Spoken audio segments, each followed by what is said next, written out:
Subscribe करें और bell icon को दबाएं।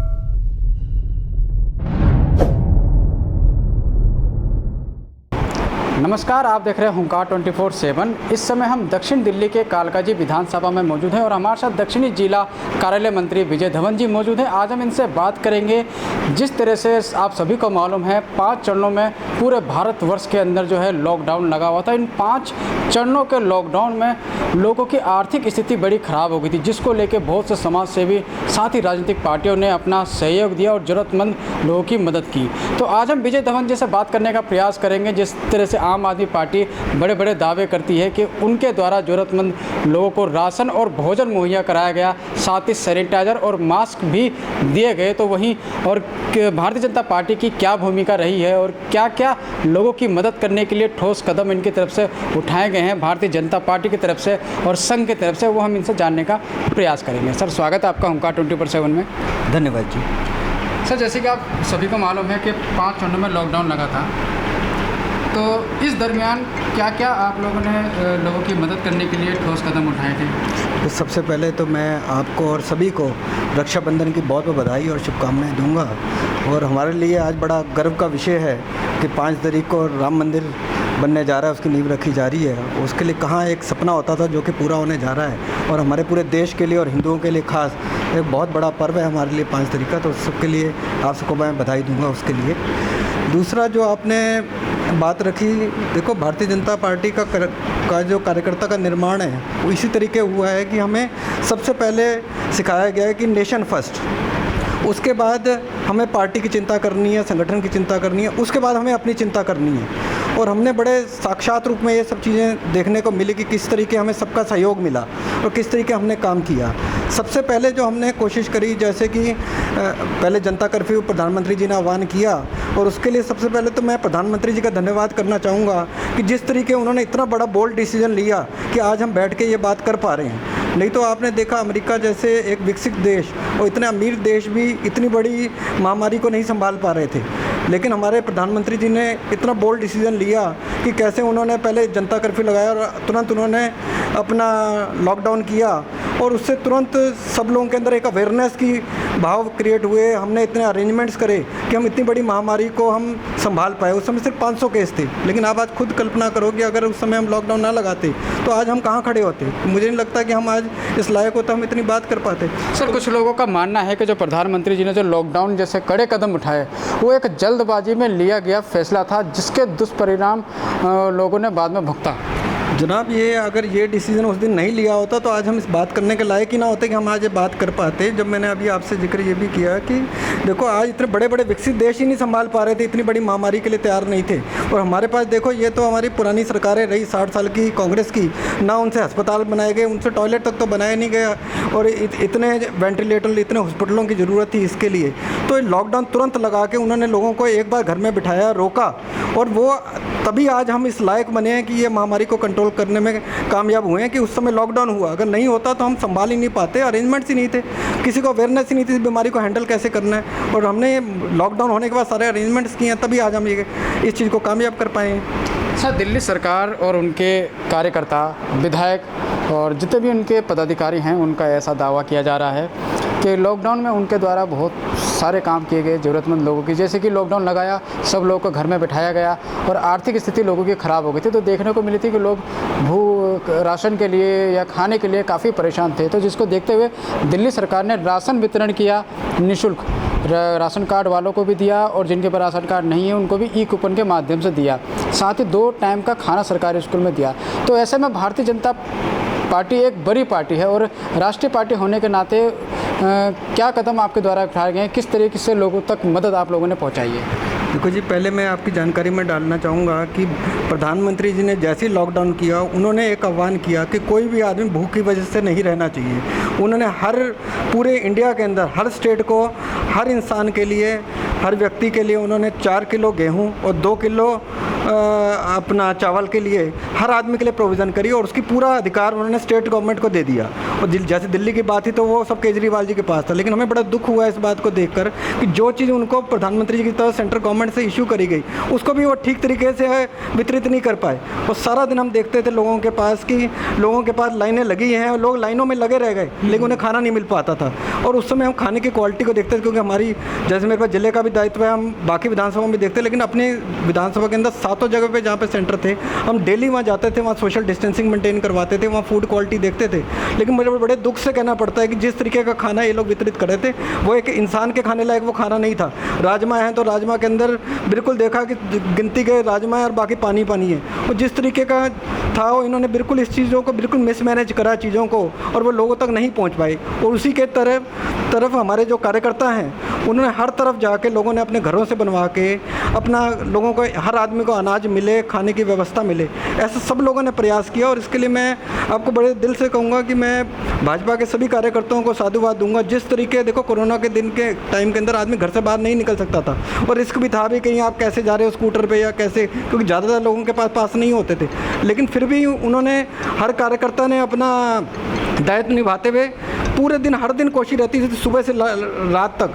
किसी को सूखा राशन चाहिए उन्होंने सूखा राशन का अरेंजमेंट किया, किसी को अपना क्या कहते हैं लंच और डिनर, इसमें हमारी पूरी इकाई इस काम पे लगी हुई थी। हमारे मेंबर ऑफ पार्लियामेंट की तरफ से हमारे एमएलए चाहे वो जीते हुए हैं चाहे वो हारे हुए हैं, काउंसलर्स हमारे जो जीते हुए हारे हुए हैं, सब मिलके ऐसा कोऑर्डिनेशन सबने बनाया हुआ था कि जैसे कहीं से भी आवाज़ आती थी कि भाई देवली के किसी वार्ड में दिक्कत है, वहाँ पे तुरंत वहाँ पे जो हमारे कार्यकर्ता बैठे मंडल अध्यक्ष बैठे हम उन्हें फ़ोन करते थे और 1 घंटे के अंदर वो खाना पहुँचाते थे। तो हमने कोशिश करी है कि हमारे पूरे ज़िले के अंदर कोई भी आदमी ऐसा भूख की वजह से ना रुके, किसी की भी आवाज़ आई है तो हमने उसको पहुँचाने का प्रयास किया है। जी सर, जैसे कि कुछ मुझे याद आ रहा है, मैंने कहीं देखा था मैंने भारतीय जनता पार्टी की तरफ से मोदी रसोई और मोदी किट, ये 2 चीज़ें कहीं देखने को मैंने मिली थी। मोदी किट के माध्यम से राशन वगैरह उसमें सभी सामान था जो घर में इस्तेमाल होता है, उसके साथ मोदी रसोई के माध्यम से कुछ खाना भी लोगों को वितरण किया गया था। तो इसके बारे में ज़रा बताइए। और मोदी जी का ही नाम से क्यों भाजपा भी आप लोग कुछ और नाम रखते थे भाजपा जी के नाम से या कोई और? देखो मोदी जी की हमेशा एक चिंता रही है कि गरीब आदमी की हमेशा चिंता करी जाए। और गरीब आदमी के लिए देखो आज की डेट में लॉकडाउन था और सबसे ज़्यादा दिक्कत आ रही थी उन लोगों की जो कि फैक्ट्रियों में काम करते थे लोग, उनके पास खाने के लिए देखो उनका कामकाज बंद हो गया। और कुछ लोगों को तो दिल्ली सरकार ने जैसे कि बसें लगवा कर उन्होंने कोशिश करी कि पलायन हो जाए जी, वो यहाँ से चले जाएँ जिससे कम से कम लोगों को उन्हें खाना खिलाना पड़े। तो लोग इतने परेशान थे वहाँ पर, तो उसी परेशानी के अंदर उन्होंने क्या कहते हैं उनको ना उनके पास रोटी खाने के लिए थी, ना चावल थे, ना ब्रश था उनके पास, ना क्या कहते हैं तेल था।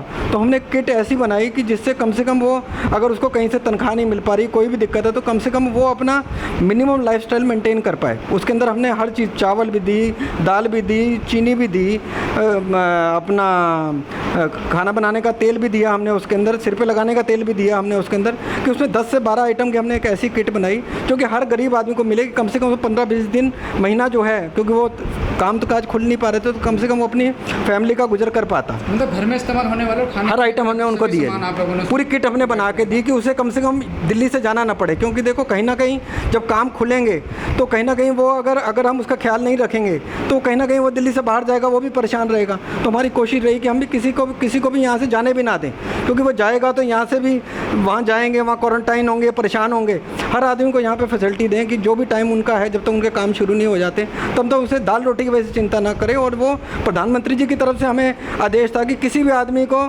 खाने के लिए कोई सोचना ना पड़े या किसी के लिए। और वो देखो भगवान ने अगर हमें इस लायक बनाया है तो हमारा भी दायित्व बनता है कि हमारे इंसान को कम से कम मिनिमम लाइफस्टाइल वो मेंटेन कर पाए, दाल रोटी जरूर खा ले कम से कम इस महामारी के अंदर। सर, अगर दिल्ली की बात की जाए तो तकरीबन 2 करोड़ की आबादी दिल्ली के अंदर होगी। आम आदमी पार्टी कहती है उन्होंने भी ज़रूरतमंद लोगों की मदद करी है, जिनके पास राशन नहीं है उनको राशन पहुंचाया, जिनको खाने की समस्या आ रही थी उनको खाना भी दिया। और रसोई मोदी रसोई के माध्यम से, मोदी किट के माध्यम से आप लोगों ने भी मदद करी। वहीं कांग्रेस ने भी कांग्रेस रसोई चलाई, राशन वितरण किया, ऐसा उनका मानना है। उसके बावजूद भी लोग भूखे नज़र आए। देखो भाई साहब, आप भी लोगों के बीच में रहते हो, यानी कि मैं जो कह रहा हूँ आपने भी देखा कितने कांग्रेस के कार्यकर्ता, मैं नहीं देख पाया किसी एक कार्यकर्ता ने किसी की मदद करी हो। मेरे सामने ऐसा कोई कांग्रेस का कार्यकर्ता नहीं आया। और उनके पास तो देखो जो टीम रहती है वो चुनाव के टाइम में लोगों को लगाते हैं, काम पे लगाते हैं। मेरे को नहीं कोई कार्यकर्ता लगा जिसने अपनी ज़रूरत ड्यूटी समझी हो कि किसी आदमी को मैं भूखे को रोटी खिला लूँ या उस तरीके की करूँ, ऐसी कोई बात मेरे सामने नहीं है। और दूसरा, मैं आपके माध्यम से एक बात और, जो कि हमारे लिए सबसे बड़ा चैलेंज उन दिनों के अंदर जो था कि भाई लोगों को टेस्ट कराने के लिए बहुत दिक्कत होती थी। लोग इतने परेशान थे कि भैया हमें टेस्ट कराना है, उनके लिए प्रिस्क्रिप्शन जो का इंतज़ाम करना, उनके लिए टेस्ट कहाँ से कराएं। लोग इतने परेशान रहे हैं। लोगों ने जो इन्होंने व्यवस्था दिल्ली सरकार ने बनाई थी कि उन्होंने अपना टोल फ्री नंबर दिया, कोई टोल फ्री नंबर पर उठाता नहीं था कहीं पर जी। वो कभी कोई कहते कोई SDM से बात कर लो, इससे कर लो, मतलब लोग 15-15 दिन तक परेशान रहे कि हम कैसे वो कराएं। लेकिन इसके लिए मैं अपने पार्टी के शीर्ष नेतृत्व का, हमारे MP MLA काउंसलर्स का, जिनकी सपोर्ट से हम लोगों को कहीं ना कहीं हम उनका टेस्ट करा पाए, या उनको कहीं ना कहीं लोग इतने परेशान थे कि भाई हम कैसे हम अपना इलाज कराएं, उनका हम हॉस्पिटल में इलाज करा पाएँ। तो उसके लिए हम सबको एक टीम की तरह हमें सबका सहयोग मिला। इसमें हमारे जिलाध्यक्ष श्री रोहतास जी हैं, उनका बहुत सहयोग मिला कि जहाँ भी हमें कोई बात अटकती थी, हम परेशान होते थे, हम उनसे रोज़ हम डेली बात भी करते थे भी हमें ये परेशानी आ रही है, तो हमें कोई ना कोई रास्ता दिखाते थे कि हम किस तरीके हम किसी परेशान आदमी की हेल्प कर सकें। तो उसके लिए मैं उनका भी बहुत धन्यवाद करता हूँ। सर, चलते चलते आपसे एक आखिरी सवाल, जैसे कि अभी आपने टेस्ट की बात करी है, तो एक विडंबना लोगों के बीच में बनी हुई है। दिल्ली सरकार कहती है और उनके कार्यकर्ता भी कहते हैं और जगह जगह होर्डिंगें लगा के और सोशल मीडिया में पोस्टों के माध्यम से बताते हैं कि दिल्ली सरकार लोगों के निःशुल्क कोरोना टेस्ट करवा रही है। इसमें भारतीय जनता पार्टी का क्या योगदान है या नहीं है? अगर है तो कितना है, या पूरा का पूरा दिल्ली सरकार का ही टेस्ट करने की जो है प्रक्रिया है? देखिए, डेली टीवी के अंदर हमें देखने को या सुनने को जरूर मिलता था कि सारी फैसिलिटीज़, सारे टेस्ट फ्री हो रहे हैं और सारे लोगों के पास बेड्स भी फ्री हैं, सबका इलाज हो पा रहा है। लेकिन ज़मीनी जो हकीकत है वो बिल्कुल इससे उलट थी। लोगों को इतने लोगों को अप्रोच लगाना पड़ रहा था। 15-15 दिन से लोग टेस्ट कराने के लिए परेशान थे। जिनके टेस्ट हो जाती थी उनकी 5-5 दिन तक रिपोर्टें नहीं आ रही थी, कोई एडमिट नहीं हो पा रहा था। इवन जो एक अच्छी सोसाइटी के लोग हैं जिनके पैसे भी हैं, वो भी अपना इलाज नहीं करा पा रहे थे क्योंकि बेड्स नहीं थे बिल्कुल भी। लोग इतने परेशान थे। लेकिन फिर भी माननीय चीफ मिनिस्टर साहब हमारे केजरीवाल जी आकर टीवी में बोल रहे कि हम बिल्कुल तैयार हैं जी, आप लॉकडाउन खोल दो, सब कुछ कर लो। लेकिन इसके लिए मैं अपने गृह मंत्री अमित शाह जी का धन्यवाद करूंगा कि उन्होंने जब देखा कि दिल्ली की स्थिति नहीं सुधर पा रही, तो कहाँ 5,00,000 टेस्ट भी ये नहीं करा पा रहे थे, 20,000 टेस्ट होने लगे। उसी टेस्टिंग के माध्यम से चीज़ें कंट्रोल में आई। उन्होंने बेड्स की व्यवस्था, 10,000 बेड का एक बड़ा हॉस्पिटल बनाया, सारे अरेंजमेंट्स करे। उसके बाद से कम आज की डेट में ये पोजीशन है कि मैं अभी आज सुबह भी किसी का टेस्ट कराना था, तो उन्होंने कहा कि आज की डेट में जहाँ हमारे पास डेली 150 पेशेंट के आसपास आते थे, इसमें 2 या 3 लोग ही टेस्ट कराने के लिए आ रहे हैं। तो जितनी मास टेस्टिंग हुई है उसके लिए उनका धन्यवाद करते हैं कि ये चीज़ें हमारे कंट्रोल में आ पाई, क्योंकि ये चीज़ बहुत ज़्यादा फैल रही थी, जो कि आज कंट्रोल में आई है। तो मैं उनका माननीय गृह मंत्री जी का धन्यवाद करूँगा जी इसके लिए।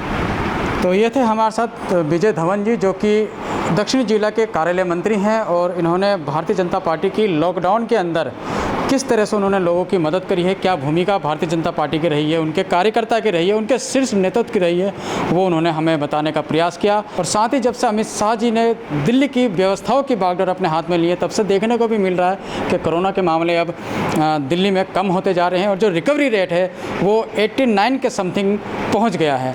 अब आने वाले समय में पता चलेगा कि आखिर कब दिल्ली कोरोना मुक्त होती है। तब तक आप देखते रहिए और बने रहिए होमकास्ट 24/7 के साथ। धन्यवाद। अपने शहर की लेटेस्ट खबरों के लिए चैनल को सब्सक्राइब करें और बेल आइकन को दबाएं।